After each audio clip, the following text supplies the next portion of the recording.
윤석열 사태 때 제가 했던 그 말들을 이제 우리가 좀 새겨야 될 것 같습니다.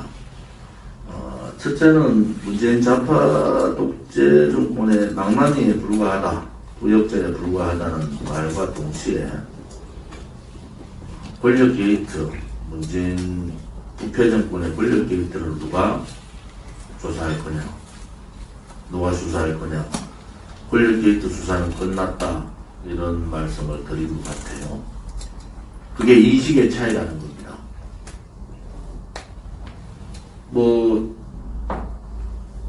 국민의 지지를 받는다는 것은 대단히 중요하지만은 그 국민의 지지가 대의가 아니고 소의에 혹은 정의가 아니고 불의에, 특히 보수우파의 지도자는 출발점과 과정과 그간 지켜야 될 원칙이 있습니다.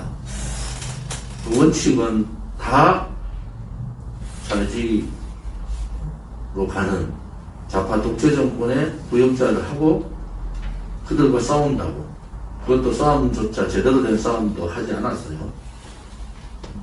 소위 탄핵에 원죄가 있는 보수 언론들 앞장서서 혹은 누군가는 소위 우파 유튜브들의 먹잇감이 돼주기를, 이익에 먹잇감이 돼주기를 바라는 그런 분위기에 편성해서 영웅 아닌 불의자를 영웅으로 만드는 경우는 안 된다. 윤석열이 큰 잘못은 이 문재인 정권이 대통령 한 사람 바꾼다고 이 정권이 근본적으로 변화가 된다, 대한민국 변화가 된다, 그렇지 않습니다. 지금 권력기관, 국회와 의회와 권력기관이 다 장악되어 있는, 그것도 임기제로 장악되어 있는 상태에서는 대통령의 한 자리의 변화가 아니라 그들의 부패의 사슬을 국민들이 느끼게 해야 돼요. 얼마나 부패한 정권이고, 얼마나 부정한 정권이고, 얼마나 무능한 정권이고, 얼마나 무책임한 정권인가를 국민 스스로가 느끼게 할 때 거대 악이 무너지는 겁니다. 거대 악이 아니라 그냥 그 거대 악의 전면에 있는 문동력 없는 문재인 한 사람 바꾼다고 해서 이 거대 악이 무너지는 것이 아닙니다. 그 판단력이 우리 공화당과 다르다는 겁니다. 우리 공화당은 탄핵의 진실을 밝혀야 된다는 것은 바로 이 거대하게 아킬레스다. 그 과정이 윤석열이 희생해야 되는 권력 게이트의 핵심부, 청와대를 비롯한 좌파 독재 정권의 권력 부패를 파헤치는 겁니다. 그래 됐을 때 대통령 한 사람의 변화가, 교체가 아니라 거대 악이 무너지는, 소위 사회주의자, 종북주의자, 친중주의자들, 반미주의자들이 무너지는 것이 우리가 가야 될 길이기 때문에 윤석열에 대한 평가를 그래야 하는 겁니다. 생각의 관점이 전혀 다른 겁니다. 윤석열이 대통령 한 사람 시키기 위해서 우파 국민들이 그렇게 희생한 게 아니에요. 윤석열은 자기 임기 7월까지 소위 LH 부동산 투기 문제, 땅 투기 문제가 터졌을 때 윤석열이 제대로 수사의 칼을 들고 휘둘렀으면 이 정권은 벌써 20%대로 떨어지는 겁니다. 이 정권은 다시는 태어나야 돼서는 안 되는 정권이기 때문에 이 정권은 노무현의 패적과 같이 만들어야 될 의무가 정치인에게 있고 지도자들에게 있는 겁니다. 우리 공화당이 가는 길은 옳은 길이에요. 시류에 흔들리는 것이, 사람 한 사람이 흔들리는 것은 안 되는 겁니다.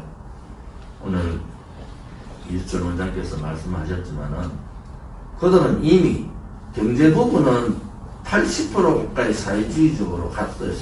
사회주의하고. 이제 남아있는 것이 그들의 가장 걸림돌이라는 대한민국의 자유우파 예국 국민들하고 미국입니다. 우리 공화당은 이 시점에서 일반 자유우파 국민들 저는 선언했지 않습니까? 어느 순간에 우리 공화당을 제외하고는 다 또 윤석열 이렇게 그럴 거다. 그런데 그것은 문재인 좌파 독재 정권을 뿌리채 뽑을 수 있는 상황이 못 됩니다. 정권을 잡는다 하더라도 그들의 불법 거짓 탄핵 쿠데타, 촛불 쿠데타 식으로 자유우파 혁명이 일어나려면은 국민의 80%, 90%가 그들을 다시는 태어나서는 안 되는 정권으로 만들어야 되는 겁니다. 그렇지 않으면은 헌법재판소, 대법관, 대법원, 경찰, 검찰, 국회까지 장악된 군, 이 권력기관 다 장악된 상황에서 그 수압이 있는 것밖에 못하는 겁니다. 근본적인 국민이 살아있음을 보이기 위해서는 누군가가 희생을 해야 되는데 윤석열 씨한테 구역자 노릇에서 벗어나고 대한민국의 참 검찰총장으로 거듭나는 기회를 줬음에도 불구하고 그 기회를 발로 차버린 겁니다. 윤석열이 나오고 난 다음에 더불어민주당을 비롯한 좌파들은 아마 축배를 들었을 겁니다. 그 정확한 인식을 누가 갖고 있느냐는 겁니다.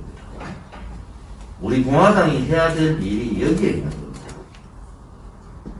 그들이 수없는 악행, 수없는 악법을 만드는 것은 그들의 정통성이, 리티못이 정통성이 없다는 겁니다. 그것이 최대의 아킬레스예요. 정통성 없는 정권의 부정부패의 현실이 밝혀지면은 모래성이 무너지듯이 무너질 때 대한민국이 바로 서는 겁니다. 우리 공화당이 왜 박근혜 대통령의 불법 거짓 탄핵, 촛불 쿠데타 세력들하고 싸우는가? 그것이 오늘 이 현실을 보면서 우리는 뼈저리게 느껴야 됩니다. 의식 있는 법조계에 있는 분들이 저랑 만나서 했던 얘기는 제가 지금 하는 얘기하고 똑같습니다. 자기 해야 될 일을 버려버리고 대통령 병에사여서 나온 윤석열. 후배들에게 이 시대적, 역사적, 체제적 과제를 던져버린 무책임자. 윤석열은 자기 희생을 해본 적이 없습니다. 마지막 남은 4개월 동안 대한민국 국가를 위해서 그가 잘못된 부역자의 뜻을 벗어날 수 있는 유일한 기회를 던져버렸다는 겁니다. 국민들께서 안타깝고 문재인 좌파 독재 정권을 척결시키는 방법이 없어서 힘들어 하시는지는 알지만은 그것 또한 거대 악을 물리치면서 소악을 내려오는 그러한 우를 권한범하는 겁니다. 거대 악은 거대 선으로 명분으로 죽이는 겁니다. 그래야지 대한민국이 바로 설 수가 있는 겁니다. 그래야지 체제도 지키고 역사도 지키고 미래 세대도 지킬 수 있는 겁니다. 저는 이 부분에 대한 엄청난 고뇌를 하고 있는 사람입니다. 우리 공화당 동지들이 제가 오늘 드린 이 말씀이 얼마나 우리의 가슴을 치고 국민들께 알리느냐가 우리 공화당의 최대의 공보다 이렇게